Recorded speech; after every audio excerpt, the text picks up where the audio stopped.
Yo voy a construir en estas tres sesiones, estas tres clases, un relato.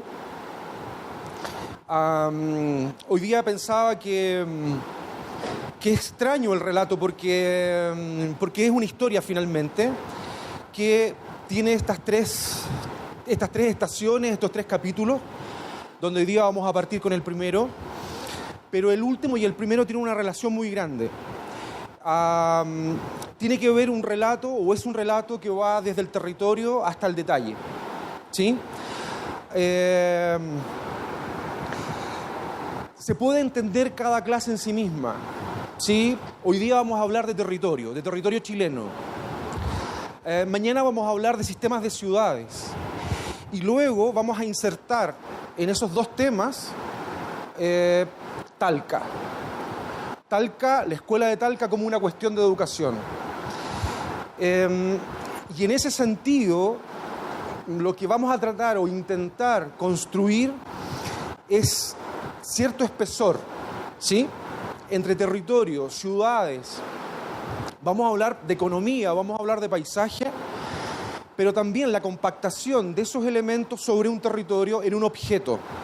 Que ese objeto muchas veces no mide más que 10 metros por 10 metros o 5 metros por 5 metros, ¿sí?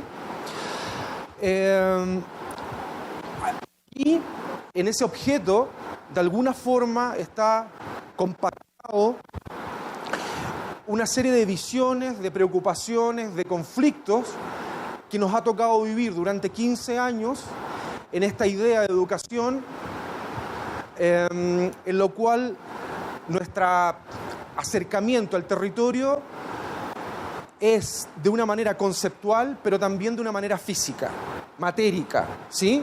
Nosotros construimos las cosas que pensamos, construimos los conceptos que... ¿Más cerca? Eso. Construimos los conceptos que vamos estudiando, que las cosas que nos van pasando, las relaciones que vamos construyendo finalmente se materializan, ¿sí? Y ese viaje es el que vamos a hacer durante estas tres sesiones. Lo único que quiero pedirles nuevamente es que, como es un relato, los relatos están construidos con conceptos, con palabras, con frases.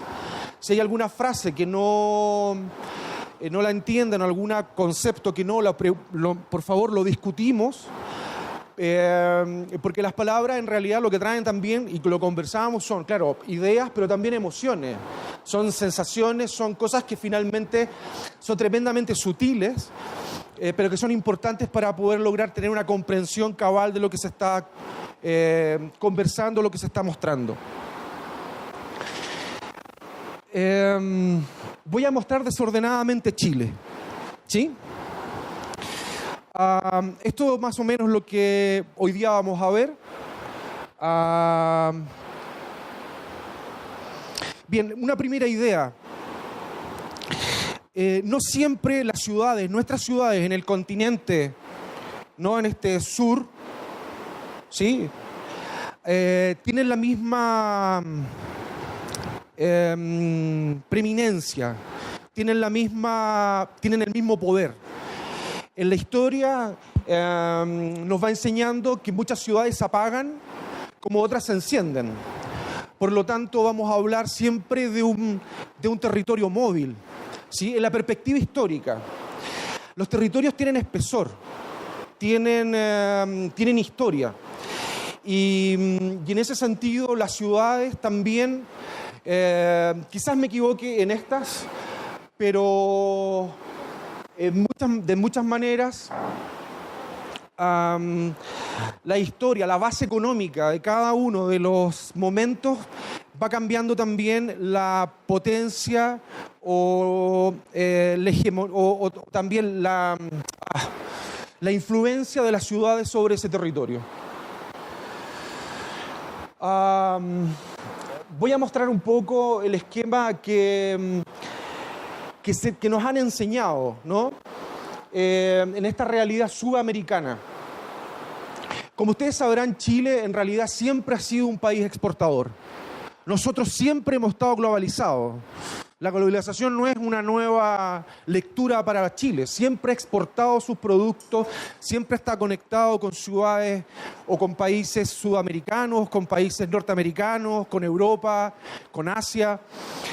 Nosotros siempre hemos extraído nuestros productos, hemos, digamos, sacado de la tierra, hemos elaborado nuestro territorio, dibujado nuestro territorio a partir de nuestra economía. Siempre hemos explotado nuestros recursos naturales en distintas etapas de desarrollo.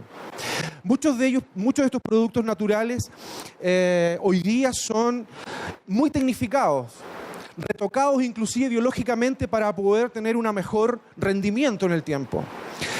Se extraen también con materiales técnicos o tecnológicos de primer orden, pero seguimos explotando nuestro territorio permanentemente. Nuestra base económica, casi en un 57-60%, es exportación. Exportamos cobre, exportamos fruta, exportamos vinos, exportamos papel, ¿sí? Esa capacidad o esa condición de Chile de ser un país que generalmente está comunicado a partir de puertos o aeropuertos, va a constituir, o lo podemos leer, también como una posición en el Mercosur. Es una posición, entre comillas, estratégica. Vamos a decir, esta franja es el camino más corto para llegar al Asia, ¿sí? Por ejemplo, hoy día ustedes la soja, ¿digo bien? Soya, ¿sí? La están exportando a partir de puertos brasileros, pero también están buscando puertos peruanos para poder sacar esa gran cantidad, porque evidentemente se atochan los puertos, las capacidades portuarias son limitadas, ¿sí? Por lo tanto, es importante desde el punto de vista de Sudamérica estos puertos que yo estoy describiendo aquí. Por favor, me gustaría que pudiésemos retener algunos nombres porque vamos a seguir conversando de estas ciudades. Antofagasta, perdón. ¿Sí? Valparaíso, San Antonio, Concepción, y aquí se me olvidó uno que se llama Punta Arenas. ¿Sí? Estas ciudades, esta estructura litoral de Chile va a ser muy importante en el modelo, también en el modelo de asentamientos chilenos. Vamos a decir, el modelo territorial chileno tiene 3 procesos importantes. Como dijimos antes, esto ha ido cambiando, ¿sí? Pero hay cosas que se han ido sosteniendo en el tiempo. Lo primero es la litoralización, es decir, hay una estructura que resiste el tiempo, va ya 200 años, en lo cual están estas bases económicas, que son las bases económicas portuarias, la exportación, pero también la segunda residencia. Por lo tanto, estas zonas de Chile van a estar densamente poblados. Nosotros somos solo 18 millones de habitantes, ¿sí? Todo Chile cae en Sao Paulo. Pero nuestra distribución es básicamente en todo el territorio y generalmente aquí hay una gran concentración de población, ¿sí? Por lo tanto, Antofagasta, Valparaíso, Concepción van a concentrar un gran número de habitantes y segunda resistencia, y ahí es lo que nosotros llamamos la litoralización, ¿sí? El otro factor importante también de inclusive 300 años es que Santiago se ha sostenido como la gran capital chilena. No ha existido proceso de descentralización fuerte en el país, ¿sí? Inclusive ha cambiado el modelo económico chileno, la base económica, y Santiago se resiste a ser la capital de Chile, ¿no? Está centralizado ahí todo el poder económico y el poder político. Hoy día Santiago sabemos más o menos que tiene casi 8 millones de habitantes. Bien, la movilización de los recursos, para que ustedes vean, los puertos en general, el sur, el área central y el área norte, nuestros puertos exportan casi la misma capacidad. O sea, por estos puertos está saliendo 1/3 de lo producido. Si por Antofagasta sale cobre, que es el norte de Chile, el desierto, Por Valparaíso y San Antonio saldrá la fruta que produce el Valle Central de Chile, que es en este lugar. En Concepción saldrá el papel y en el sur saldrá el salmón, saldrán otros productos que están asociados a esos territorios. Pero por esos puertos también pasan productos argentinos, brasileros y de otros países que logran conectarse, incluyendo Uruguay, conectarse en como es matriz sudamericana que remataría con los puertos chilenos. Ahora, ¿cómo administramos ese territorio nosotros? Una cosa es cómo funciona, cómo son las matrices económicas, pero nosotros lo que hemos estado haciendo es parcelar ese territorio, ¿no? Esta construcción que es vertical, ¿sí? Las regiones de Chile la han ido segmentando de distintas formas y distintas dimensiones. Esta regionalización, como es un invento, ¿sí? Es una imagen de Chile, es una imagen creada, una imagen política creada.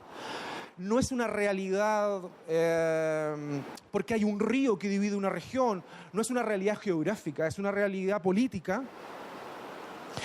Cada día hemos ido subdividiendo más nuestro territorio desde el punto de vista administrativo. ¿Por qué? En los últimos 30 años, después de la dictadura de Pinochet, el Estado quedó reducido a la más mínima expresión. El Estado, la administración pública, los servicios públicos quedaron reducidos a una mínima expresión. Y hay una confianza hoy día de que esta administración pública, que recibe sueldo, ¿no es cierto?, que es un número importante, pueda también participar en la economía de ciertos territorios. Por lo tanto, los hemos ido dividiendo cada vez más. Son 15 regiones y en los últimos años tenemos 4 regiones nuevas. O sea, seguimos dividiendo y parcelando esa estructura vertical. Los poderes del Estado, me imagino que parecido al vuestro. Tenemos un poder ejecutivo que es el poder presidencial, que está en Santiago. El poder legislativo, que descansa en Valparaíso, no en Santiago. Fue un espacio de descentralización, pero como yo voy a demostrar más adelante, en realidad eso no ocurrió. No se descentralizó el poder, solo se ocupó un territorio más grande, pero que ahí está el poder radicado y siempre estuvo, ya lo vamos a ver. Y el poder judicial, que también está en Santiago. Por lo tanto, Santiago va a generar, en realidad, más o menos, o va a consumir un 40 por un 50% de lo que todos producimos en Chile. ¿Sí? La clase que viene, vamos a ver esta construcción que es Santiago. La vamos a poder revisar un poco más particularmente, más precisamente. ¿Qué ha pasado con Santiago? ¿Qué valor le entregamos los chilenos? ¿Por qué para nosotros? ¿Qué significa en realidad esta ciudad? ¿Y qué significa esa condición, Santiago y ciudad regional? ¿Sí? ¿Se entiende con ciudad regional? Todas las ciudades que no son Santiago, ¿no? Nosotros administramos este territorio a partir de 23 ministerios. Ministerios de Educación, Ministerio de Salud, Ministerio de Economía. Estos ministerios tienen una particularidad. Chile políticamente está gobernado por coaliciones, ¿sí? En el mundo es así, ¿no? Ya los partidos por sí mismos no funcionan, sino que son las grandes coaliciones políticas las que gobiernan los países. Esta coalición que nosotros hoy día nos está gobernando es extensísima, ¿sí? Quizá una de las más grandes del mundo. Toma desde la Democracia Cristiana, que es un partido de centro-derecha, cristiano, teológico, por así decirlo, hasta el Partido Comunista. ¿Sí? La izquierda como más radical. Por lo tanto, es un abanico increíble de partidos que están gobernando hoy día Chile, con todos los conflictos que pueden haber. Bueno, entre ese abanico de partidos hay que repartirse 23 ministerios. Claro, porque si yo gobierno ¿sí? Yo quiero también un pedazo de ese poder, ¿no? Lo quiero administrar. Y los partidos administran cada uno de los ministerios. Por lo tanto, uno de los grandes problemas que tiene Chile es la integración de recursos, ¿sí? No se logran integrar los distintos ministerios en la ejecución de proyectos. Y los proyectos cada día se hacen más largos, se hacen más extensos, más difíciles de administrar y por lo tanto mucho más burocráticos. Eso simple es la organización, el organigrama de un ministerio. Claro, es el Ministerio de Salud, es un ministerio complejo, pero así más o menos funciona el mapa, ¿sí?, administrativo de un ministerio, el interior de un ministerio que logra administrar parte del territorio que estamos viendo. Más o menos este es el sistema político. Es muy sencillo. Están los espacios nacionales y los subnacionales. Nacional, la región, la provincia, la comuna. ¿Sí? La comuna es el espacio más pequeño, el municipio. En realidad, el espacio nacional, como conversamos, está el presidente y los ministerios. Estos ministros tienen agregados en las regiones sus servicios que no se conectan entre ellos, que ya conversábamos. El gobernador, que es una estructura decorativa. Estos gobiernos metropolitanos que están apareciendo ahora por la complejidad que tienen los territorios. Es decir, administrar una ciudad como Sao Paulo es complejísimo. Por lo tanto, no han podido hacerlo a partir de los municipios porque muchas áreas metropolitanas, se administran con varios municipios y ha nacido esta figura del gobernador metropolitano para poder gobernar esas áreas.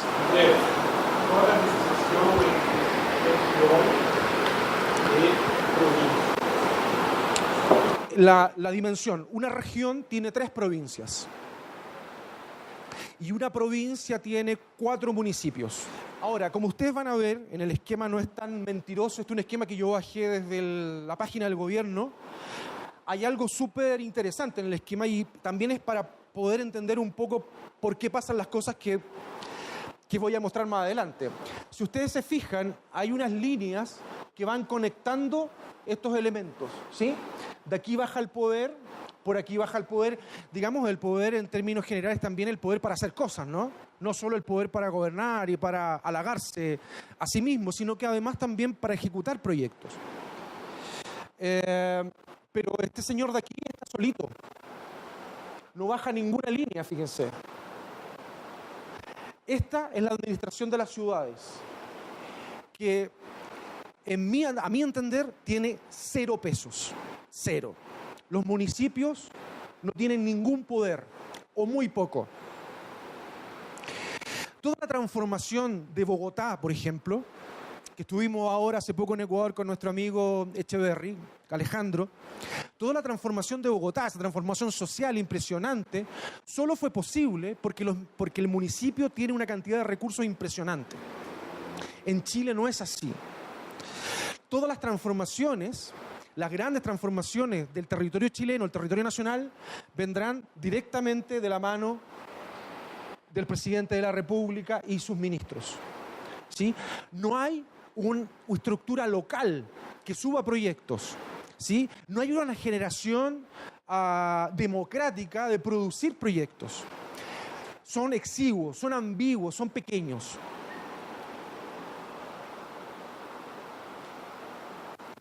Esta puede ser cualquier región de Chile. Nosotros administramos el territorio a partir de los niveles de concentración. ¿Qué es la concentración? La concentración espacial, ¿sí? La concentración espacial es una concentración entre bienes y servicios, ¿no es cierto?, y personas. La concentración es que una ciudad, en la jerarquía del sistema de centros poblados, ¿no es cierto?, en todos otros centros, adquiera un nivel mayor, ¿sí?, de concentración de población, de bienes y servicios. Bueno, allí se va a colocar el hospital más importante, claro. Es decir, aquí yo voy a colocar el hospital más grande y sucesivamente las ciudades pequeñas, de menor nivel del sistema, colocaré las clínicas o el hospital más pequeño, ¿no es cierto?, hasta ni llegar a la más mínima expresión, ¿no es cierto?, en un pequeño pueblo agrícola o rural donde colocaré a regalar aspirinas, ¿no? ¿Sí? Pero eso lo que va a fomentar, en realidad, hay una lógica.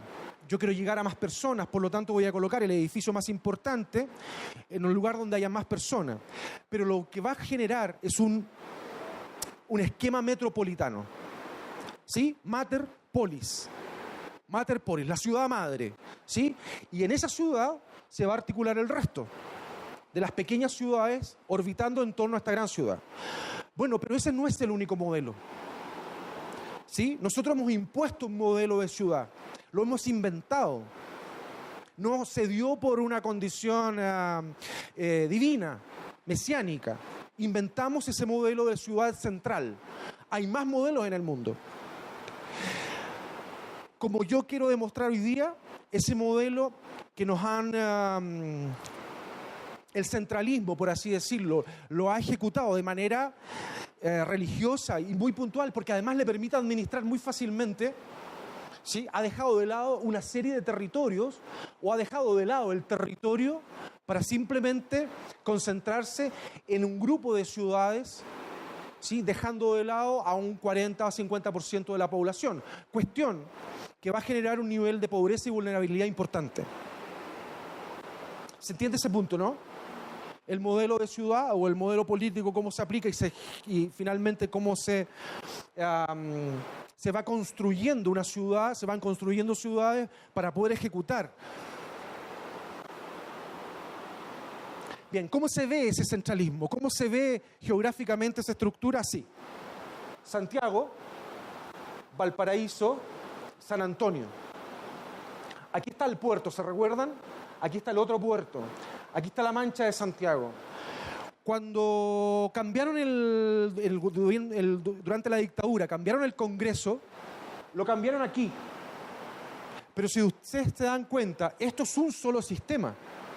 ¿Sí? No es que saquen del poder de Santiago, le hayan quitado un gran poder, porque en realidad el Congreso está aquí, es parte de un sistema, del mismo sistema de ciudad. Recuerden ustedes que los sistemas coloniales de extracción son sistemas dendríticos, es este mismo modelo, que es el modelo de ciudad central que recoge los productos y luego los saca por los puertos. Por lo tanto, este va a ser un solo sistema. Luego, bueno, y la concentración aquí es brutal. Aquí está el 60-70% de la población en Chile. Y luego, ustedes van a ver, esa es la carretera, la Panamericana, ¿no es cierto?, que nace en Venezuela y remata en Puerto Montt, acá abajo. Va a ser la estructura vertical en la cual van a empezar a aparecer este collar de ciudades pequeñas que son ciudades intermedias, ciudades medias. 300.000 habitantes, 250.000 habitantes, 100.000 habitantes. Y luego acá nos encontramos con otro sistema, que es el Concepción. Yo mostraba también Concepción. Este sistema de aquí va a tener alrededor de 2.500.000 habitantes. También para nosotros es un sistema importante. De aquí vengo yo. ¿Sí? Eso es Talca. Ese pequeño punto está ahí. También les pediría que recuerden este mapita, porque lo vamos a ver en la última sesión, ¿sí? En la última clase. Bien. La estructura casi de cualquier región en Chile ha ido evolucionando a ocupar un poco mejor su territorio. Esta es la Panamericana. Estas son las ciudades que están subsidiarias, ¿no es cierto?, a ese esquema central. Lo vamos a ver en un esquema. Ahí está de nuevo la Panamericana, algunas conexiones con Argentina, hacia la cordillera, que para nosotros va a ser un área prácticamente inexplorada en muchas regiones, los espacios litorales, la estructura de asentamientos agrícolas, o lo que antes se llamaba la ruralidad, que ya no existe. La ruralidad ya murió hace muchos años, ¿sí? Por lo menos hace 20 años que lo rural ya no tiene sentido hablar de lo rural. Cambio del modelo económico. Una persona que vive en una zona agrícola tiene celular, tiene acceso a internet, viaja a la ciudad a comprar, Por lo tanto, no es un habitante de la ruralidad versus el habitante urbano. Es un habitante que tiene otra base económica. Vive de las plantaciones, vive de lo agrícola. Podrá ser un poco más rústico. Podrá hablar distinto. Pero no es un habitante rural. La ruralidad termina cuando comenzamos a valorar el territorio completamente, ¿sí? Y las redes, los servicios comienzan a llegar a más lugares. Y luego se ha hecho un esfuerzo bastante importante por construir una alternativa a la Panamericana. ¿Por qué? Porque una vez, hace poquito, hace 15 años, dos estudiantes, vamos a colocar que son de arquitectura, ¿sí? Dos estudiantes de arquitectura, inteligentes, hábiles, se fueron aquí con una tijera, ¿sí? Con una tijera. Y cortaron la fibra óptica única. Dejaron a la mitad del país sin red de fibra óptica, sin internet. Para nosotros es como si nos hubiesen cortado el cordón umbilical. ¿Sí? Un chileno sin un teléfono grande, así, con todas las aplicaciones, casi no existe. ¿Sí? Nosotros somos el país que más suscripciones porcentuales tiene a Netflix. ¿Sí? Se ha hecho millonario Netflix con nosotros. Por lo tanto, sí.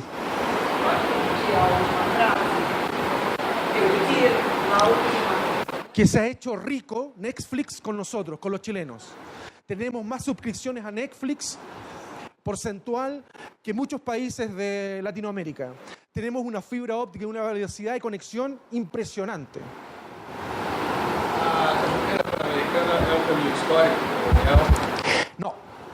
No. Vamos a mostrarlo, lo voy a mostrar.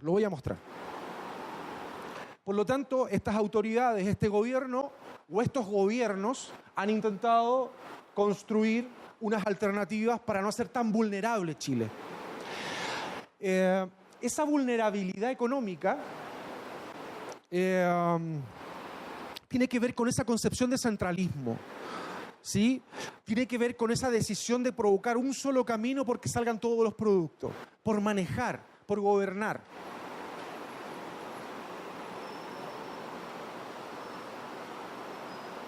Bien, voy a mostrar, y aquí voy a contestar tu pregunta. Perdona, ¿tu nombre? Joao, voy a contestar tu pregunta ahora. En realidad, la voy a contestar antes. Es que tú sabes que para la guerra de Vietnam, ¿sí? Para Vietnam, la guerra de Vietnam, que perdió Estados Unidos, ¿te recuerdas? Y las películas y todo eso, Coppola, película hermosa por lo demás, Apocalipsis Now, ¿sí? ¿Lo recuerdo? Los norteamericanos bombardeaban cada vez los caminos por donde pasaban bienes y servicios de los vietnamitas. ¿Sí? Y bombardeaban una y otra vez, y otra vez, y otra vez, y los vietnamitas seguían pasando. ¿Sí? Hay una lógica occidental que se nos ha ido que nosotros no la teníamos, que no es española, de que el camino es uno, pero la circulación de bienes y servicios en realidad es un sistema.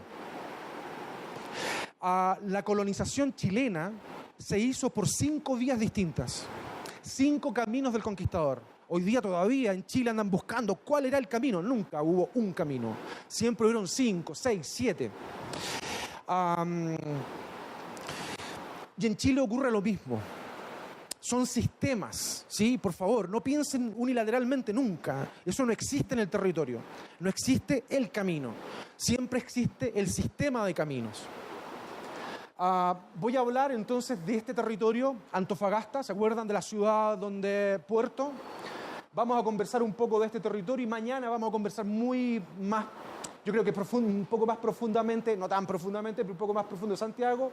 Vamos a hablar de este territorio, vamos a hablar de Chiloé y Puerto Montt, otro puerto, y vamos a hablar un poquito de Puerto Natales, ¿sí? Estos territorios vamos a segmentar nosotros y quiero que estudiemos un poco estos territorios, que los veamos, que los conozcamos un poco.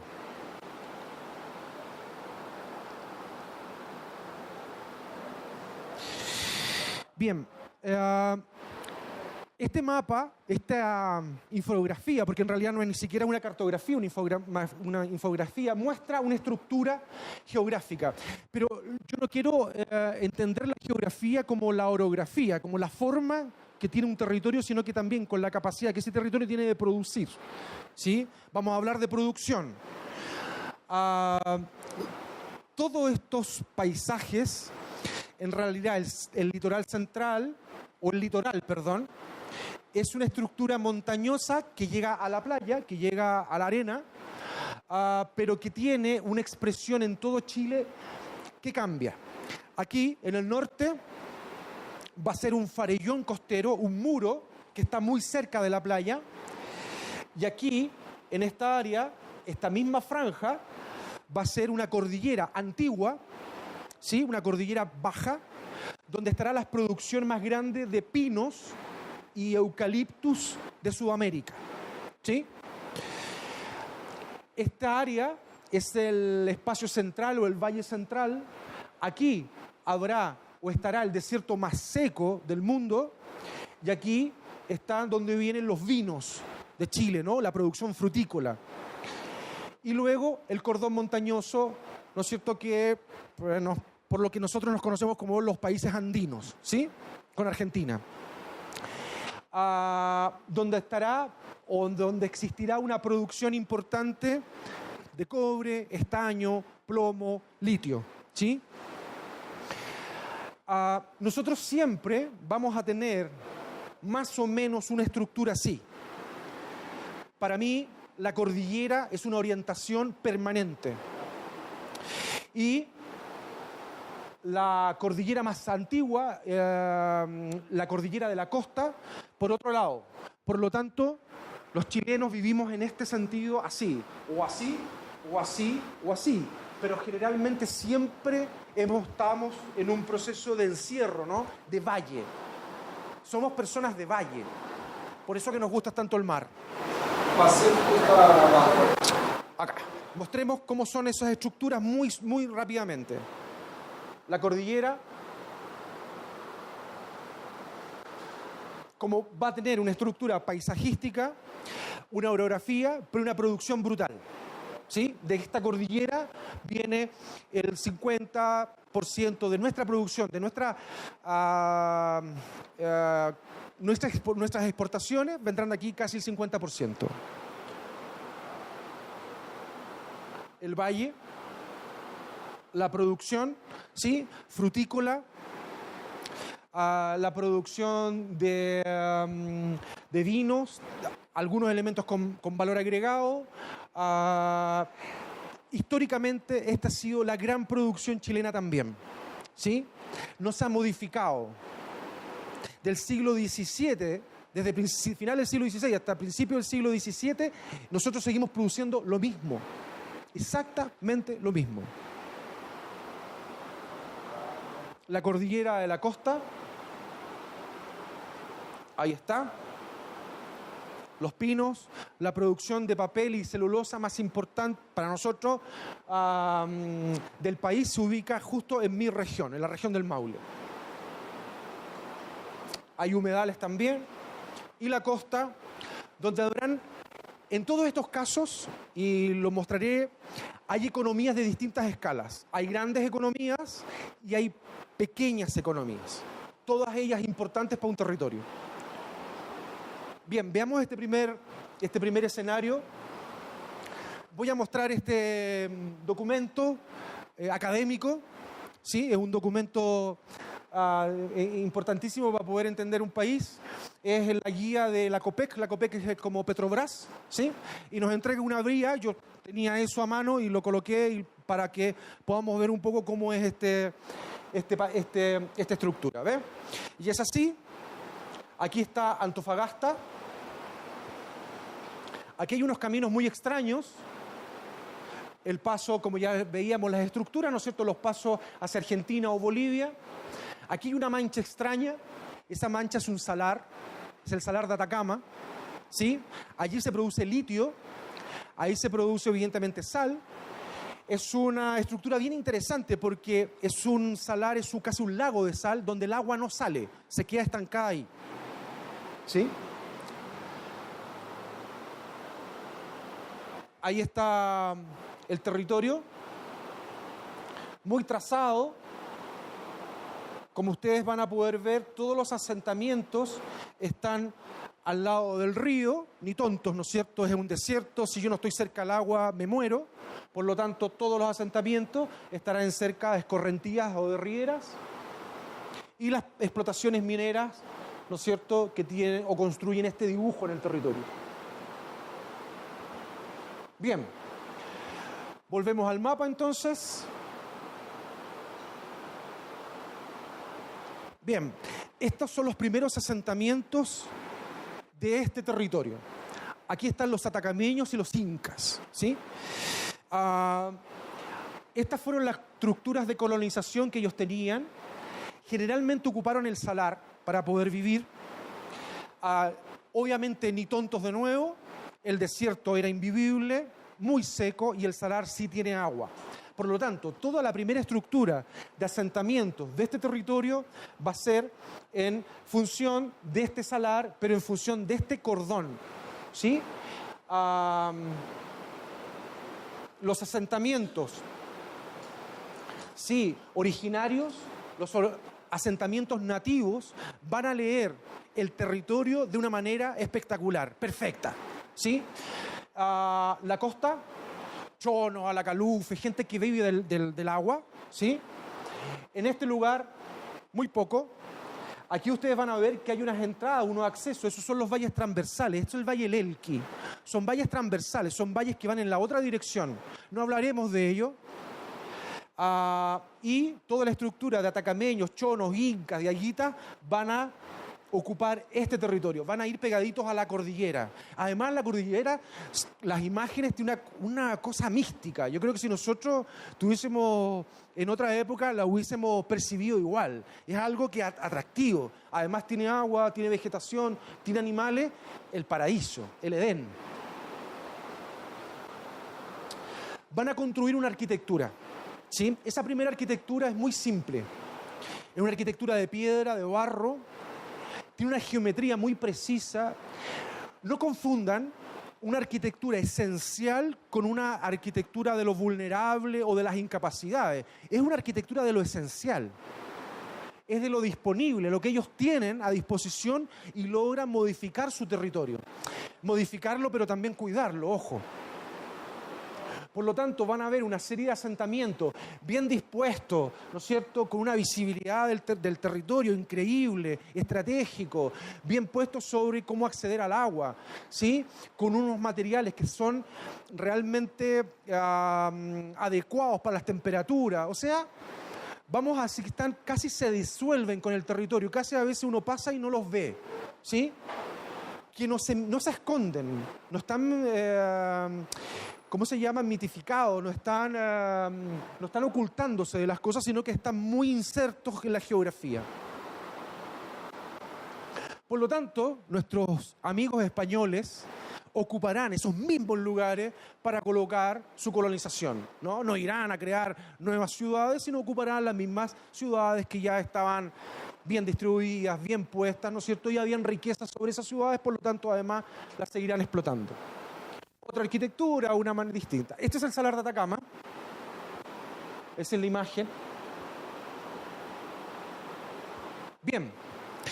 Pero ustedes van a ver que aquí hay otros trazos, unos caminos raros también. Estos son interiores, ¿sí?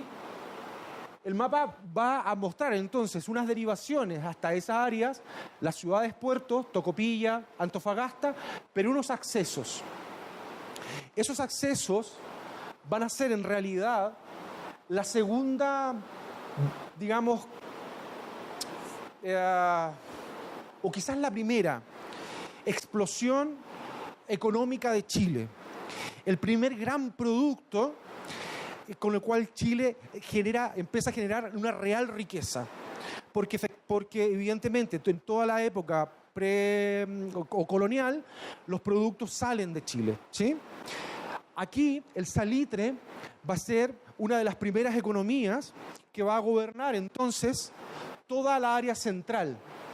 Y estas que están aquí son las salitreras en realidad, ¿sí? Ahora, de cada uno de estos trazos quedan vestigios. ¿Sí? Ahí están las salitreras. Una producción brutal. Asociada también a eso, conflictos. ¿Sí? Y hoy día se están intentando recuperar. ¿Qué ocurre? Los pueblos pequeños, ¿sí? Como San Pedro de Atacama, que está en la primera colonización, las primeras imágenes que yo mostré, las salitreras van a generar vestigios. Y allí se van a reafirmar una economía emergente en Chile, que es los servicios, que es el turismo. Pero también una revisión del patrimonio. Cada uno de estos va a significar ciertas inversiones para poder sostenerlo en el territorio, porque son parte de nuestra historia. Este pueblo, que no está en el norte, se llama Sewell, es una gran explotación del cobre que se ha recuperado, ¿sí? Porque tiene una arquitectura muy interesante, que es de madera, que es balloon frame. ¿Tienes balloon frame? ¿Sí? Que es una arquitectura o un sistema constructivo que viene viajando por el Pacífico, que se inventa, ¿no es cierto?, en Norteamérica y llega hasta aquí.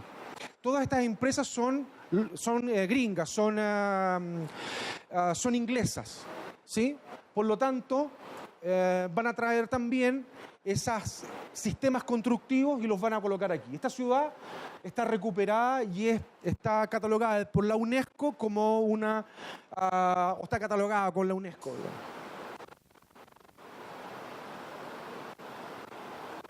Bien, volvamos de nuevo allá, a Antofagasta, la gran explotación del cobre, una creciente agricultura en pleno desierto, ¿sí? Se está empezando a cultivar en el desierto, pero para ello requieres agua. Una nueva fuente energética, ¿sí? Se está produciendo casi el 5%, estamos llegando al 5% de la producción de energía en Chile, es energía limpia, más o menos. Las ciudades, esto es Antofagasta, ¿sí? Una ciudad costeña, ¿no es cierto?, con edificios de borde, muy pegado al litoral, más allá está el puerto, pero también una serie de conflictos a partir de que cada una de esas necesidades necesita lo que siempre se necesitó, agua, ¿sí? Por lo tanto, la disputa hoy día, el conflicto del territorio va a estar asociado a la ocupación del agua. Las mineras necesitan agua, la agricultura necesita agua, el turismo necesita agua, las ciudades necesitan agua, la energía finalmente que se está produciendo es para mover esta agua. El territorio tiene siempre o va a guardar esa misma problemática de base, y aquí tenemos un problema complejo. Tenemos un problema complejo porque todas esas estructuras de ese territorio sobreviven. Están todavía los indígenas, ¿sí? La gente natural. Está todavía, las familias persisten, ellos tienen títulos de dominio. Por ejemplo, en el Museo de San Pedro de Atacama no se pueden mostrar momias, ¿sí? ¿Sabes momias? ¿Lo entiendes? Porque estos tipos reclamaron también, oye, pero a nadie le sacan al papá o a la mamá de la tumba y se la muestran. No, ¿no es cierto? Y ellos han accedido a, por ejemplo, mantener los parques nacionales. Sí, los parques nacionales los administran ellos. Por lo tanto, eso sigue vigente. Por lo demás, a esas áreas se accede hay mucho turismo que accede por las áreas donde ellos están, San Pedro de Atacama, los geysers del Tatio. Por lo tanto, todas estas estructuras están vigentes, de alguna manera están vigentes, ¿sí? El territorio como que no olvida todo. André Cardox, el filósofo francés, decía que el territorio es como un palincesto. ¿Sabe lo que es un palincesto? Es un escrito, ¿sí? Es un manuscrito, que tú lo escribes, lo borras y quedan rasgos. Esos rasgos se sostienen.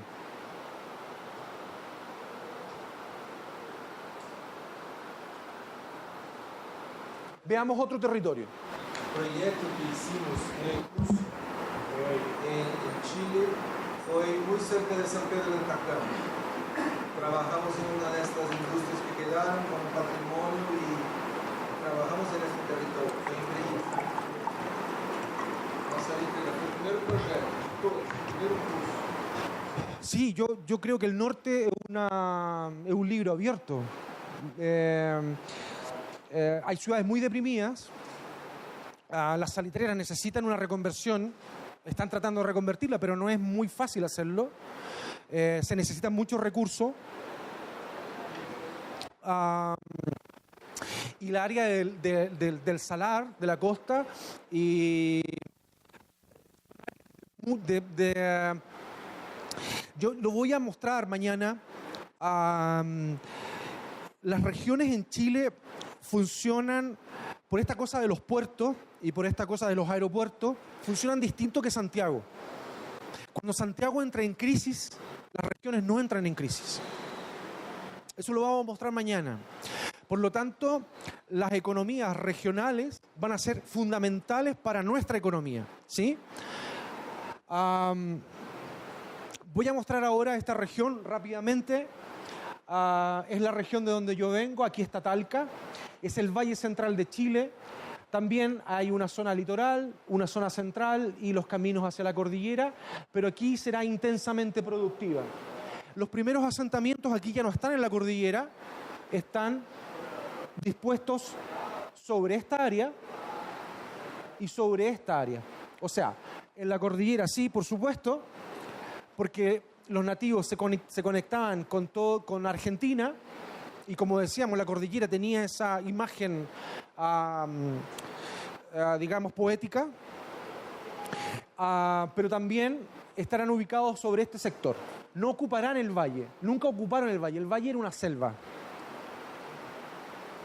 Este es el territorio hoy día, intensamente trazado, intensamente producido,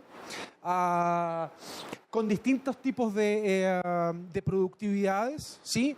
De grandes tamaños y pequeños tamaños, pero todo en la tierra, ¿sí? Todo tiene que ver con esa condición, ¿no es cierto?, donde la geografía produce, y es más que simplemente una estructura, digamos, de forma, sino que es un elemento intensamente productivo. Aquí el agua también es un problema, y la energía lo mismo. La agricultura necesita una gran cantidad de agua y una gran cantidad de energía. Por lo tanto, va a ser un territorio que para producir va a requerir, ¿cómo se llama?, una alta producción de electricidad. Y en ese sentido, en esta región está la empresa hidroeléctrica más grande de Chile, que produce el 40% de la producción de energía, que es Colbún, que la logramos conocer, el lago artificial que hay cerca de Talca. Está el territorio. Esa primera parte, esa primera esquema que mostré, en realidad se generó este tipo de arquitectura con la llegada de los españoles, también una arquitectura muy simple, de líneas muy básicas, la construcción de los desniveles, la materialización de esa arquitectura va a depender también de la tierra, es decir, de barro, ¿sí? Es barro y paja, ni madera. Por lo tanto, harán o se trabajará con lo que está disponible, y una geometría muy clara, muy católica, por así decirlo, ¿no? O sea, casi es una estructura cruceiforme que se irá repitiendo en el tiempo, ¿sí? Sí, sí.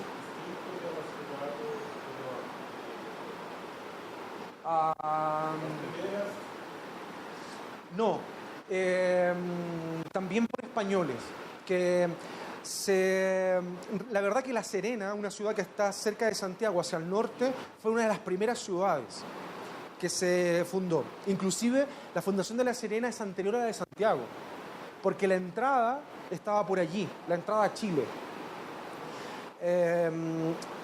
Y a mí se me ocurre que, claro, hubo una pequeña fundación, pero que la explosión de la ciudad, la gran fundación de la ciudad, fueron los ingleses. Las ciudades fueron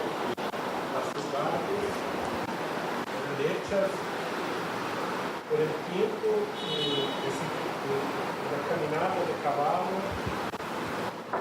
Es así. 50 kilómetros. Sí. 100, sí.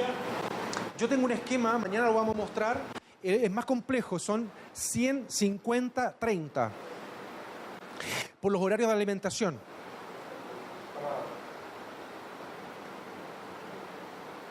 Sí.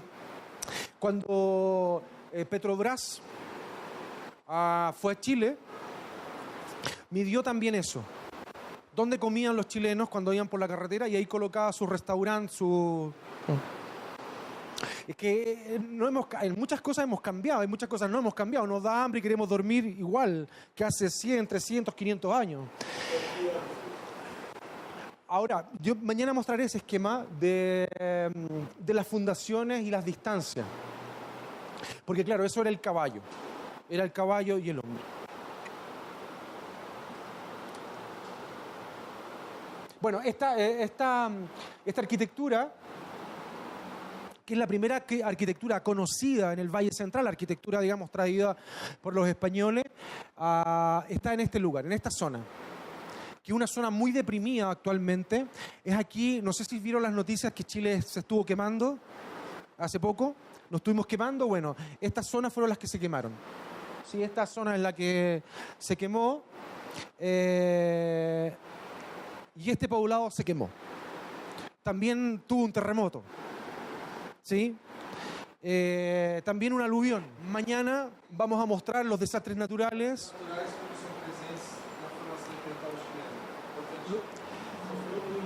Mucho.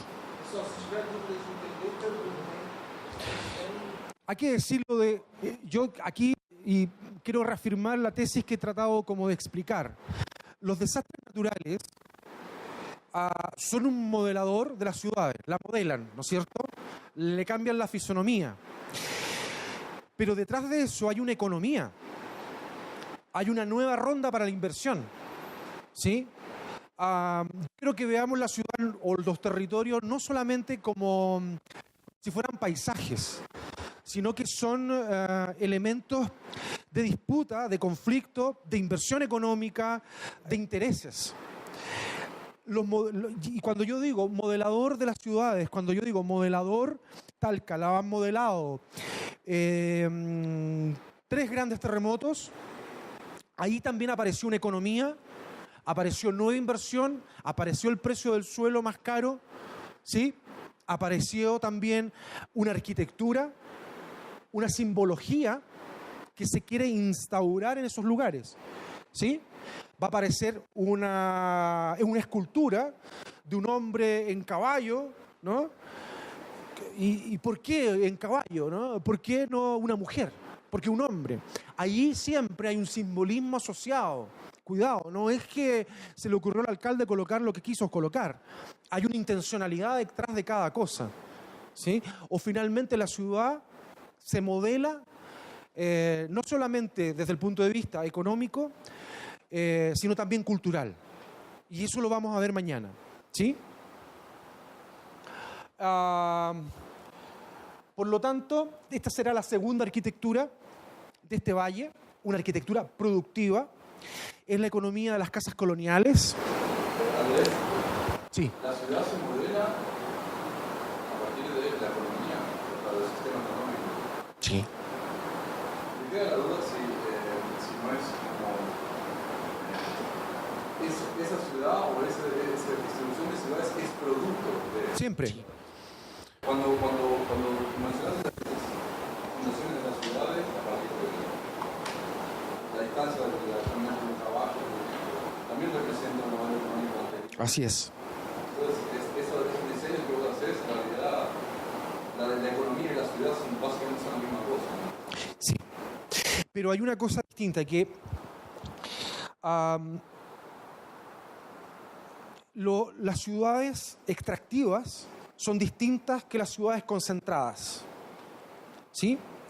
Y las ciudades portuarias y las ciudades capitales. Claro, un rol, pero son distintas. Es como el canal del mensaje y el medio, podría ser, digamos. Claro, pero uno tiene que aprender a identificarlas. porque los modelos son distintos también. La manera de insertar elementos sobre esas ciudades son distintivos. No se parecen. O sea, se parecen. Es la economía, pero no cualquier economía. Y eso modela mucho. Talca, y la vamos a ver mañana, en realidad es un pequeño asentamiento de 200.000 habitantes al lado de la línea del tren. Eso es. De la línea del tren. ¿Sí? Pero allí también vamos a ver por qué el espacio público es de una manera y no de otra. ¿Sí? O sea, es importante entender que la ciudad siempre va pegada con la economía, pero no cualquier economía. La economía de los terremotos es distinta que la economía concentradoras, por ejemplo, de Sao Paulo, que nunca ha tenido un terremoto. ¿Sí? Es diferente, porque cambia la mano de quien está produciendo. Por ejemplo, los terrenos en Talca, en esta época pasa algo bien significativo. Yo lo escribí, hay un artículo, lo puedo dejar, que se llama Arquitectura y Poder, y habla sobre la manera en que los terremotos han impactado sobre la ciudad. Pero hay algo importante. Hay una disputa muy fuerte entre dos tipos de economías. Las economías urbanas y las economías territoriales. La agricultura es una economía territorial. Necesita del territorio. La economía urbana necesita de la concentración. ¿Sí? ¿Qué quiere decir eso? Que la economía no concentrada, la economía agrícola, necesita un territorio disperso.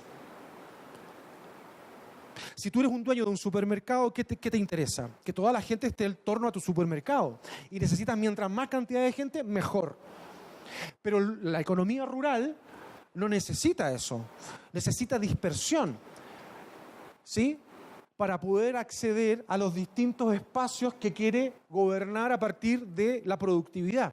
Por lo tanto, y eso es una de las cosas que quería yo o es una de las cuestiones que se pueden concluir aquí, es que hay una disputa, y en Chile siempre le ha existido, entre territorio, economías territoriales y economías urbanas. ¿Sí? Concentración versus dispersión. Y si el modelo de ciudad, de gobernanza de ciudad, tiende a la concentración, el modelo productivo tiende a la dispersión. Ahora, cuando yo digo que cambia el modelo económico y cambian los terremotos, cambia también la imagen de esa inversión. En Talca, en esta época, donde había una disputa entre estos tipos que tenían muchas lucas y la gente que vivía de la economía de la ciudad, digamos el tendero, el panadero, que tenía poder en ese tiempo, ¿no es cierto? Era quien participaba en el club social, quien participaba en el diario, le venden al Estado de que las economías concentradas son mucho más ricas y más importantes, y allí, por lo demás, en la ciudad, es donde existe la luz. ¿Sí? La ciudad es la luz. La ciudad es París, ¿sí? Ellos se van a París, traen vestidos, tienen teatros, hay una sociedad construida. Y el campo es la oscuridad, es el retraso. Y allí está lo rural y lo urbano. Ahí está la explicación, pero es una pelea de poder, ¿sí? En este momento, Talca tiene el terremoto más grande conocido en ese momento, el terremoto del 28. Una de las transformaciones es la dimensión de la cuadra. ¿Sabes la cuadra? El solar, ¿sí? Los solares eran entregados una cuadra por habitante, por familia. Después del terremoto del 28, eso se subdividió en muchas parcelas pequeñas, comerciales.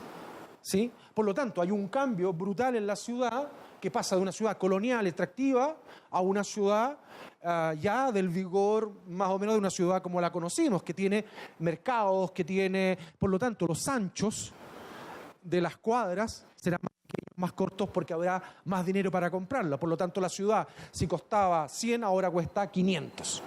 ¿Sí? O sea, cambia el modelo también. Había una cosa graciosa. Hay un amigo en Barcelona que estaba haciendo la tesis sobre Manhattan. Y él se preguntó durante su doctorado, siempre se preguntó, bueno, a los gringos les preguntaba, ¿por qué la cuadra es así? ¿Por qué es tan alargada? ¿No? Porque la cuadra de Manhattan la ubican, la cuadra de la isla. Nunca hubo certeza por qué.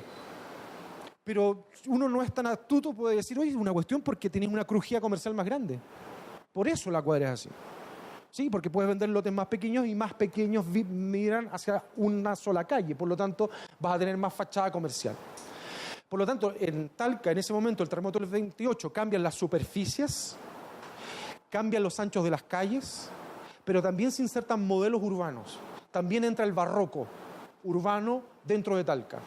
Una de las pocas expresiones de un urbanismo, entre comillas, culto, llega en ese momento para el terremoto del 28. ¿Saben lo barroco? Calles rectas, escultura, edificio al final, ¿sí? Urbanismo barroco, más o menos. Vale.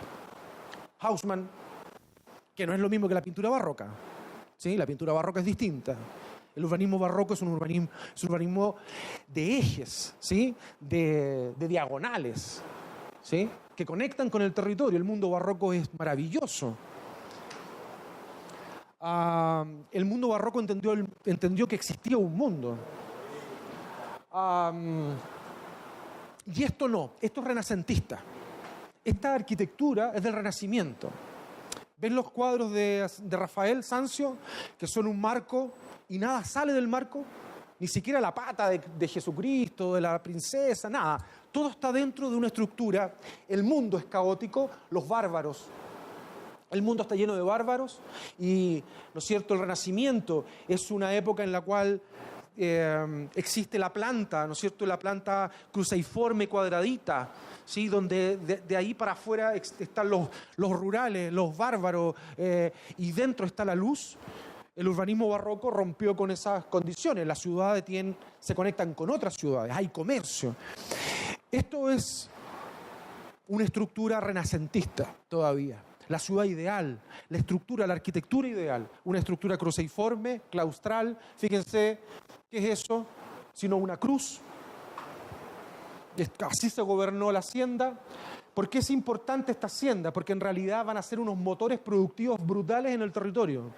Aquí se hacía de todo, desde zapatos hasta todo lo necesario. Se producía la comida, aquí están las caballerizas, por aquí vivían los inquilinos, por aquí vivía el gran señor.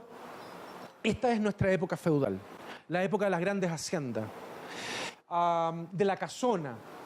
De la planta claustral. Fíjense ustedes la organización que tenía esta cuestión. Tremendos territorios, enormes paños producidos por un solo grupo de personas. Esto se fue subdividiendo.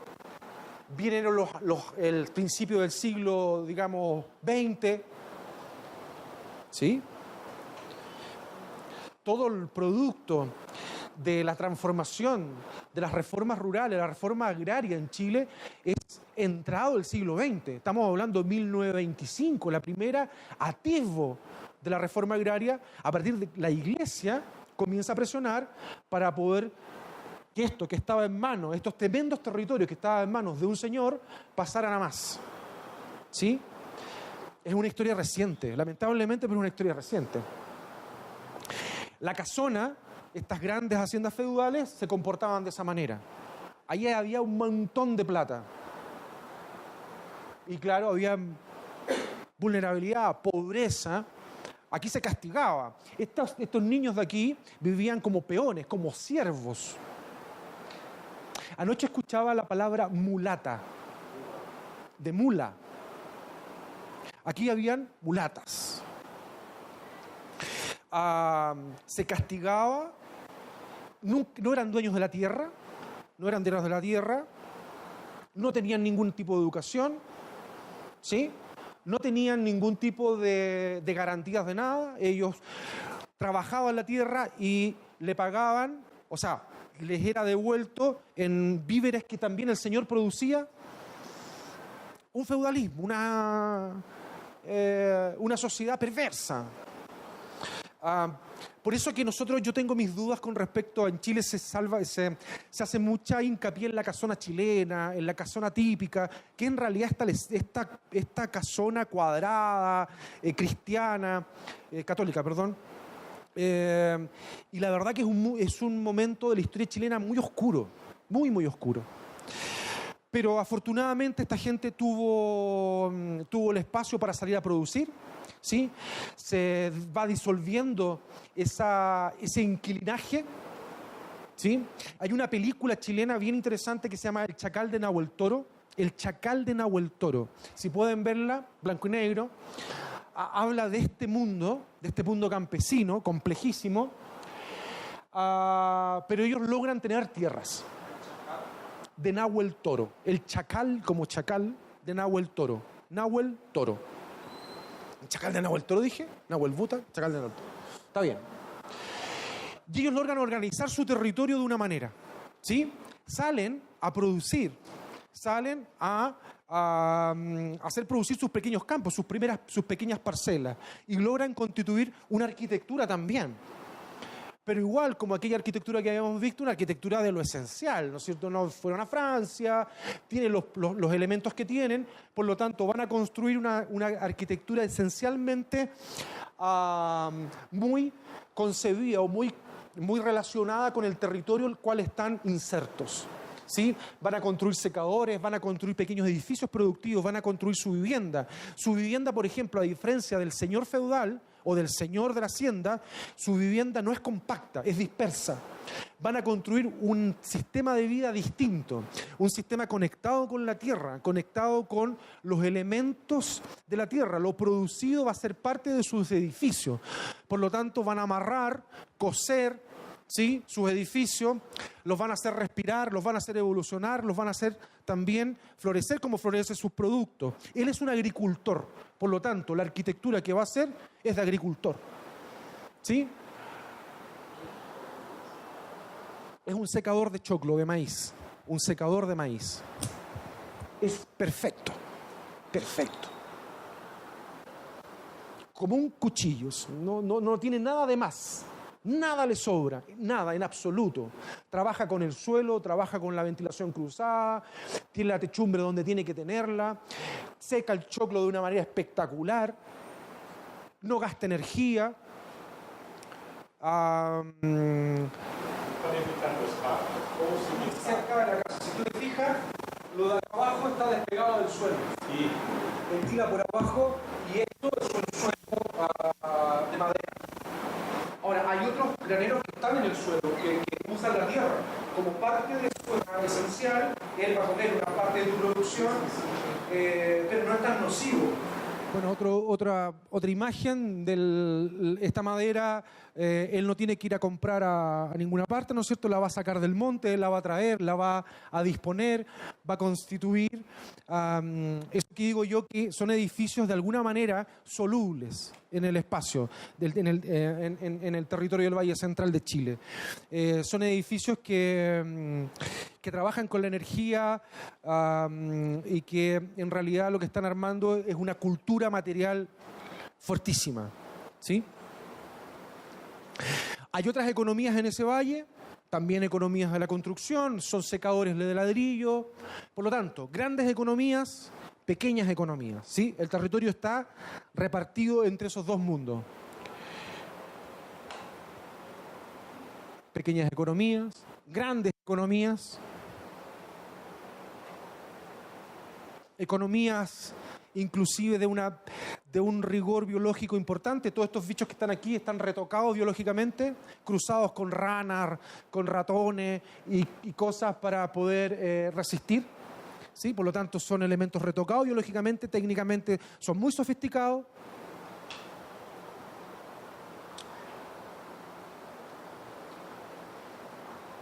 Es el lugar predilecto de Álvaro en Talca, caminar por estos lugares llenos de uva. El vino es un producto con valor agregado, por lo tanto es un producto muy querido por los chilenos, porque no es la uva que se exporta, sino que se produce, tiene algo agregado ahí, que el vino chileno acá, que el vino chileno allá, que tiene publicidad. Por lo tanto es un producto más complejo del punto de vista del territorio. Y ese es el sistema de ciudades, y eso es lo que conversábamos, ¿no? Este es Talca, estos son todos los asentamientos que necesitamos para poder producir, hacer producir la tierra, y estos son las ciudades concentradas. ¿Sí? En esta región nos vamos 50-50, 50-50. 50 es la economía urbana, la economía de la ciudad, servicios, la fotocopiadora, el lápiz, la universidad, 50%. 50%, y 50% la economía de la ruralidad, de la agricultura, de lo agrícola. Así de potente es, en ese sentido, esa economía. Talca. De ese porte en la cordillera, en Talca. Bien, veamos otro espacio. Lo de Talca lo veremos un poquito más mañana para mostrar. Y el día cuartas ya vamos a ver cómo se actúa, digamos, desde el punto de vista de la arquitectura. Yo quiero pedir hacer una aclaración y una disculpa también que se va a sostener hoy día, mañana y pasado. Yo nunca sí he trabajado en otros oficios, pero siempre he sido profesor o he estado vinculado a la academia. Por lo tanto, todo lo que voy a conversar, y sobre todo el día miércoles, es desde la academia, ¿sí? Y en ese sentido, quizás es un sesgo importante, que vale que ustedes lo tengan en consideración, ¿sí? Este es Chiloé. Es un territorio personalmente muy querido. Aquí tuve mi primer trabajo, ahí en esa pequeña ciudad. Pero en realidad lo que importa es la conformación de este territorio. Aquí parte Chile insular. Chile son dos Chiles. Hay un Chile continental y un Chile insular, ¿sí? Un Chile lleno de islas, enormes islas, maravillosas islas. Y esta una de las más grandes, que es la isla de Chiloé. Así es el territorio de la isla de Chiloé, es un mar interior, por lo tanto aquí no estamos hablando de un territorio, sino de un maritorio, ¿sí? Es un territorio hecho de mar. Las poblaciones, no sé si se logra ver, se van a constituir hacia el interior, ese es Puerto Montt, ese es Ancud, a gobernar ese mar interior, ¿sí? Ese territorio de agua. Si vimos que el primero era un territorio de desierto, ese era el territorio, ¿no es cierto?, por ahí nos transportábamos, por ahí caminábamos, por ahí pasaban bienes y personas. El territorio del Valle Central de Chile es un territorio intensamente trazado de producción, de una máquina de producir alimentos. Es una máquina de producir alimentos. Este será un territorio, se desplazará todo por el mar, todo será marino. Ahí está, los que les decía, ¿no es cierto?, se organiza la población en torno al agua. Y aparecerá también una arquitectura asociada con eso. De nuevo, por favor, no vean la pobreza donde no la hay. ¿Sí? Es la exactitud, la precisión, la necesidad claramente identificada, el acceso. En lo que yo trabajo, este señor de aquí es pescador, no puede vivir en otra parte, tiene que vivir en función de las mareas, conoce las mareas, conoce la distancia, sabe que ese material de aquí es un acacio o algún material o alguna madera que se le va a pudrir, pero la va a poder recuperar. O sea, que este señor entiende algo que nosotros hemos estado olvidando, que nuestra cultura ha olvidado, que es la reparación. ¿Sí? En Talca, cuando yo llegué hace 15 años, habían 5 zapateros, gente que reparaba zapatos. Hoy día queda 1. Nosotros no reparamos, botamos. ¿Sí? Este señor no bota. O sea, desde mi punto de vista es más astuto que nosotros. Y esta casa debe tener a lo menos unos 100 años. Nosotros no reparamos. Y la manera de reparar es un oficio fundamental para poder entender lo que estoy haciendo. Linux, ¿sabes lo que es Linux? ¿Sí? Linux. Linux funciona a partir de la reparación.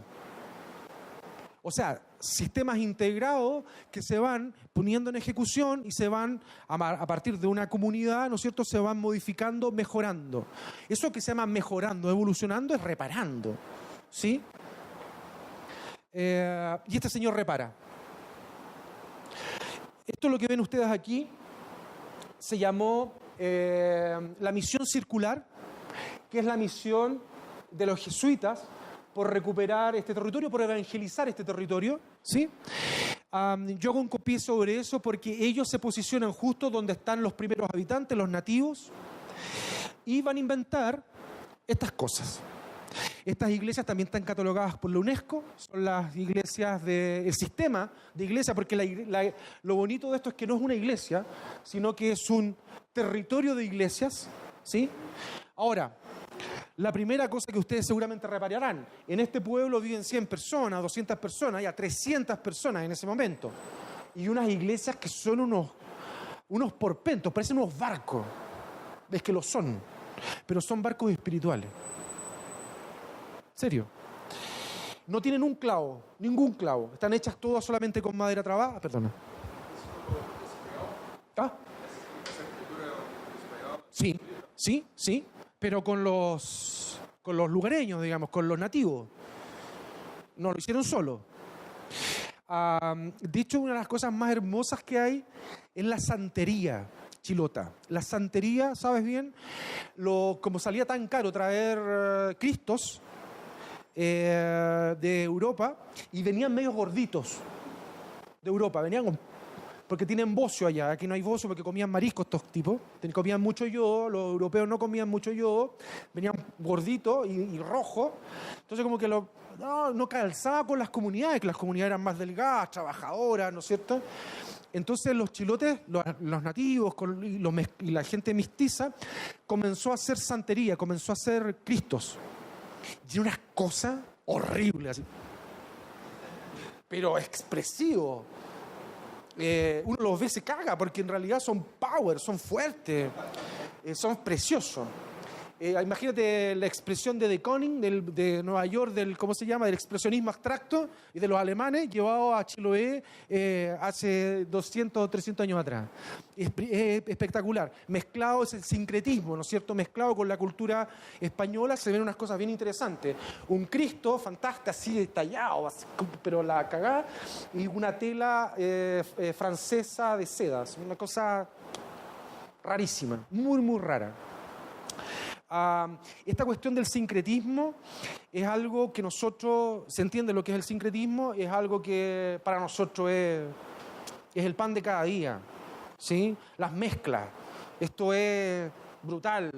En Chile ahora está llegando mucha gente de Haití, haitiana, y están todos como, wow, nosotros siempre lo hemos mezclado, no hay... a mí me enseñaron que habían varias razas, y una profesora de la universidad me enseñó que había una sola. Eso es lo bueno de la universidad, que te enseña cosas, que unas pocas cosas que aprendí. Existe una sola raza, ¿sí? La mezcla aquí es brutal. Aquí nos mezclamos con argentinos, con gente del norte, africanos, hay de todo. ¿Cómo se llama? Mapuche, huilliche, son súper lindos aquí. Bueno, hicieron estas barbaridades, las he estado reconstruyendo, evidentemente son todas de madera. Esta es la nave central de una iglesia muy hermosa que es de Tif.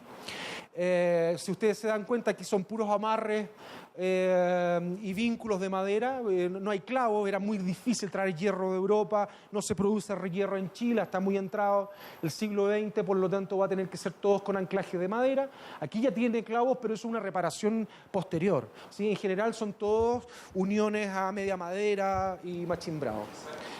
¿A qué les recuerdas esas estructuras? A algo que los chilotes siempre hicieron. Perdón, aquí hay otros detalles, ¿sí? De la manera en que va el balaustro, ¿no es cierto? Esto es muy español, pero esto no tiene nada de español. A un bote. Eso es. Lo que pasa es que el bote está girado nomás, está dado vuelta, pero da lo mismo. Para donde mire la arquitectura, digamos, no. Tenemos el bote arriba, lo hacían así. Por eso es que los curas logran construir esos grandes arcos. No es tecnología solo española, es tecnología chilota. Para poder levantar esas grandes naves, por eso también las dimensiones. Por eso yo decía que era un chiste, en realidad, que estos son botes para ir al cielo. Las iglesias en general van a tener ese tipo de imagen, ¿sí? Por lo demás, Chiloé vinculada al mar. Hay una cosa bonita de estos tipos. Yo viví ahí un año. Le conté que era mi primer trabajo, ¿no? Les conté que fue mi primer trabajo aquí. Estos tipos no entienden esto. Cuando yo fui, para mí esto era importante. Para estos tipos, esta cosa de aquí no es ningún importante. Esto y esto es lo mismo. ¿Se entiende? Culturalmente el mar y la tierra no es un cambio de estado simplemente. No existe el borde mar, ¿no? No existe la costanera, ¿sí?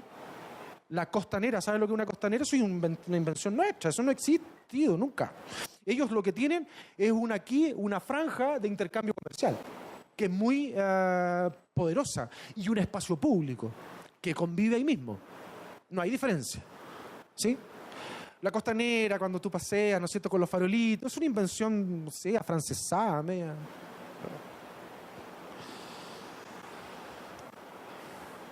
El mercado de Dalcahue, como yo les decía, la economía muy cercana al espacio público, no hay mucha diferencia en ese sentido, no hay espacio de amenidad y de relajo, y espacio comercial es todo uno. Y como ustedes verán, este edificio tiene la mitad en la tierra y la mitad en el mar. No hay diferencia. No existe conceptualmente la diferencia real, ¿sí? Y bueno, también tenemos ese tipo de conflictos. Es un mall, ¿sí?, que fue diseñado por un arquitecto titulado en la universidad y que lleva y se pone ahí, bueno, un tremendo conflicto con ese edificio, la disputa, pero es bonito verlo, ¿no? O sea, los valores, si finalmente hay un tema ético, no es un tema de ser buen o mal arquitecto, no tiene nada que ver. Aunque este edificio hubiese estado reprobado en cualquier escuela de arquitectura en segundo año, ¿sí o no? Estaba reprobado ese edificio en segundo año, no pasa. Pero lo hacemos igual. Hay lucas, hay familias que sostener, bueno, hay un problema, pero finalmente es un problema ético, ¿sí? No de buen o mal arquitecto. Ahora, la foto es terrible porque además encima están los palafitos aquí, entonces, bueno, pero así se ve, ¿eh? El Mall de Castro. Y ese mar interior con una nueva economía, pujante. La economía de los salmones es una economía poderosísima en Chile. Se echa, si las salmoneras murieran o baja el nivel de productividad, la mitad de Chiloé queda sin trabajo. Y digo la verdad, la mitad. Y sin estudio y sin nada. Es una economía poderosísima. Aquí se produce, solo competimos con los noruegos. Sí, con los chilenos. Solo con los noruegos, de verdad. La segunda economía más grande de salmones del mundo está aquí.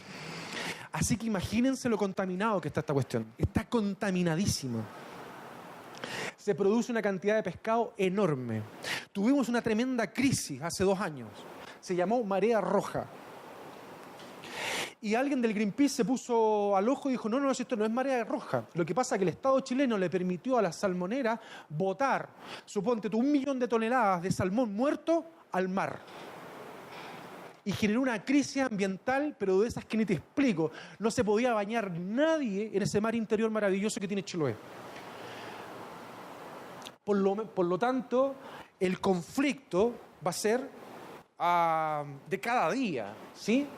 Ahora, un filósofo chileno ha dicho algo que no lo ha dicho solamente él, dijo algo bonito. Cuando los cuerpos están vivos, solamente pueden tener conflictos. Cuando están muertos no tienen conflicto. Por lo tanto, yo voy a decir, es una sociedad medianamente viva, ¿sí?, que discute, que está peleando, que hay intereses, pero el territorio está lleno de conflictos. El territorio es pura contingencia, pura contingencia. Y aquí también está otra foto, que es la antesala de lo que vamos a ver un poquito más profundamente mañana, es la explosión del volcán Calbuco. Esto fue hace 2 años también, volcán chileno igual. Generó una nube que no sé hasta dónde llegó. A la vez anterior había la nube del Cauye, dio la vuelta al mundo. O sea, no solamente producimos salmones, sino que también producimos ceniza. No sé para qué la ceniza, a alguien le servirá de algo, hay que buscar un bien económico, la ceniza. Pero en realidad estuvo muy complicado esta situación. La verdad que Chile no tenemos otra explicación. No sé qué pasó con Chile. ¿Por qué llegamos tan tarde a la repartición del territorio y nos dieron este? Pero está bonito, pero es peligroso. Ahí está Chiloé entonces, es el más interior. Aquí está lleno de salmoneras, aquí está lleno de salmoneras. ¿Sí? Ahí está la gobernanza, es el producto, aquí está la capital, aquí está Puerto Montt, uno de los grandes puertos. Este es un sistema muy bonito de lagos, el sistema lacustre más grande de Chile, bueno, el único sistema lacustre de Chile, sí, claro, que tiene alrededor de 8 o 9 lagos. Son lagos lacustres, son lagos de agua obviamente dulce, y esta región, además, como todos los otros sectores que mostramos, tiene una intensa economía turística asociada. Millones y millones de dólares en función del turismo. Por lo tanto, la disputa dentro del territorio va a ser brutal porque unos están contaminando el agua, los otros quieren llevar a los gringos. Bien, veamos rápidamente el último. El último territorio es el extremo sur. Quizás voy a repetirme nuevamente, pero me gustaría que lo conociéramos, a lo menos, si no ya lo conocen. ¿Alguien ha ido a las Torres del Paine? ¿Las Torres del Paine conocen algo? ¿Han escuchado algo de las Torres del Paine? ¿Fue a las Torres del Paine? ¿No? ¿Pero por qué no va? Aproveche de ir. Tiene que ir. ¿Ah? Vamos. ¿Qué hora es? Punta Arenas tiene aeropuerto, así que no hay problema, llegamos. Llegamos de ahí en 3 horas. En 3 horas estamos en las Torres del Paine. Estamos sacando israelitas, ¿eh? Así que yo prefiero que vayan brasileros. Porque los israelitas no son muy... hacen fuego, no hacen caso. Son unos israelitas quemaron el parque. Hace muy poco hicieron un incendio. Y los expulsaron, obviamente. Así que tenemos un problema brutal con Israel, con la embajada. Le mandamos cartas, ellos nos mandan cartas. Hay una pelea geopolítica muy importante. Bueno, este es el fin del mundo. Aquí está el territorio que vamos a ver. Si ustedes saben, hay un pequeño cordón que es como la cordillera, ¿no?, que baja y llega hasta la Antártida. Donde nosotros decimos, los chilenos, con mucho orgullo, que tenemos una parte de la Antártida, que es esta, que es una... que casi son 12 paralelas, que como cortan en el punto más, digamos, del globo, el punto más distante. Obviamente, pero hay como 4, o yo diría que más, unos 15 países que están reclamando también esa misma pedazo de Antártida. Entre ellos los argentinos, nuestros vecinos. Por lo tanto, vamos a hablar de ese fin del mundo. Por aquí es el estrecho de Magallanes, ¿no es cierto? Por aquí pasaba toda la marina y todos los productos antes que se armara el canal de Panamá. En realidad lo que es una franja en la cual para Chile y Argentina vamos a compartir los glaciales. Esas manchas blancas son glaciales, son nieves eternas. Ahí hay una economía brutal. Por el momento nos llevó con los argentinos un conflicto bien grande aquí. Y bueno, más o menos estamos hablando de este territorio, un territorio insular de fiordos. Ahí están los fiordos, es un territorio mixto, no es como el Chiloé que tiene el centro del mar, no es como el desierto que está en el centro de las ciudades, sino que básicamente aquí hay como una estructura que va zigzagueando o va alternando entre mar y tierra. Son fiordos muy productivos, hay salmoneras también, pero la manera de organizar nuestras ciudades van a ser más compactas. Aquí el clima es muy beligerante y la naturaleza muy imponente. Van a haber estancias de producción de bovinos, de carne, grandes producciones de carne muy antiguas. Aquí esto está habitado desde hace muchos años. Lo que pasa es que la gente que llegó acá no fueron españoles, sino que fueron holandeses, muy cariñosos los holandeses. Para cazar los yaganes y ¿cómo se llama? Los del primer mundo. Estamos hablando de la gente del primer mundo, de la gente más civilizada, para cazar onas y yaganes, que eran los nativos. Les cortaban las orejas para poder saber que efectivamente el cazador trajo pero como los cortaban la oreja y los dejaban vivos, después les pedían las cabezas, sí, porque les molestaban las estancias, como los yaganes no tenían límite o los onas no tenían límite, así que los mataron a todos, no quedó un nativo. Primer mundo. Ni uno. Y lamentablemente para ellos, no sé si lamentable, los grupos, porque no tenían pueblo, ellos no tienen asentamientos, son territoriales, claro, son nómades, se llaman onas y yaganes. Lamentablemente para los holandeses, los onas eran unos seres maravillosos. Porque lo que pasa es que hay Anne Chapman, es una arqueóloga gringa, y ella reprodujo una de las últimas ceremonias ona, fotográficamente y en película. En cautiverio los onas ya, en cautiverio. Y grabó y tradujo los poemas de los tipos. Y las cordilleras invisibles del infinito, no sé, los tipos rayados. Loquísimo. Un idioma maravilloso. Sí.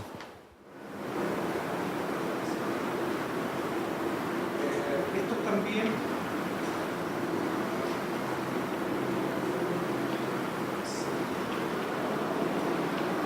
Creo que así es la. También se puede encontrar por onas o cerca. Si alguien tiene internet, lo busca y me dice si yo bueno. ¿Está bien? Estos tipos eran maravillosos. A ver si mañana nos mostramos algunas imágenes de los onas para que los conozcan. Una cultura hermosísima porque muy pegada con la naturaleza, muy estructurada en términos de sobrevivencia, pero con un lenguaje poético, ¿sí? Muy bonito. Esto del lenguaje y los pueblos nativos es muy interesante porque la manera de usar el lenguaje, que es lo primero que estábamos conversando, ¿te acuerdas cuando yo les preguntaba si me entendían o no? Porque detrás de los conceptos hay cosas. Las lenguas mapuche, las lenguas de los pueblos originarios centrales de Chile, están hechas a partir de imágenes, no de conceptos, sino que de imágenes. Es un idioma muy bonito. Claro que nos dimos cuenta tarde, porque ya... bueno, aquí están las factorías de carne. Estos son los tipos que los yaganes y los selknam los exterminaron. Este es el territorio, digamos, selknam y el territorio también de los holandeses y hoy día el territorio chileno. Una arquitectura compacta que no deja mucho lujo.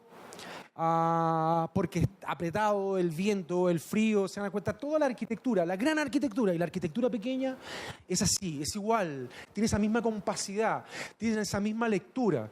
Y esto tiene que ver con la resistencia sobre un territorio. Ustedes saben que más o menos un edificio de esto aguanta 200, 300 kilos el metro cuadrado de empuje por el viento.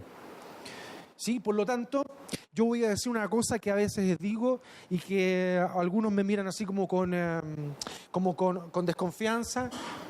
Chile, país extremo, arquitectura extrema. ¿Sí? Zonas extremas, arquitecturas extremas. En realidad, si no son zonas muy mediterráneas de Chile, vamos a estar mirando arquitecturas con cierto grado de extremidad, ¿no? De ser extrema, de ser un poco llevado hacia, no al placer de un buen clima, ¿sí? Sino un clima agresivo, sino un territorio que es un poco peligroso, como la cordillera, o es un poco engañador, como el océano, ¿sí? O es un poco tembloroso, ¿no es cierto?, a partir del terremoto. Chile va a tener esta lectura en su arquitectura permanentemente. Si es algo que cuesta verlo al principio, si uno no se enfrenta efectivamente a un movimiento sísmico, y tú vas a entender por qué este pilar en Chile es imposible que exista. ¿Sí? No puede existir. ¿sí? Nuestros edificios son más gruesos, ¿no? Más brutales, ¿sí? Más nórdicos también, ¿no es cierto? Porque van a requerir o van a adecuarse a un territorio que, aunque nosotros le sacamos mucha información, ¿no es cierto?, muchos recursos, mucho dinero, también es un territorio muchas veces agresivo y peligroso con nosotros. Entonces hemos tenido que aprender a vivir con ello, hemos aprendido a dialogar con eso, y yo creo que la arquitectura es una de las disciplinas que ha tenido, no que haya dialogado, porque sí, como que el pintor, ¿no es cierto?, pinta, sino que hemos tenido que dialogar con ello por lo que hay detrás de la arquitectura, ¿no es cierto?, que ese diálogo permanente, el cuidado con los seres vivos que la habitan, por esa habitabilidad, pero también por esa coherencia que tiene que tener con su territorio.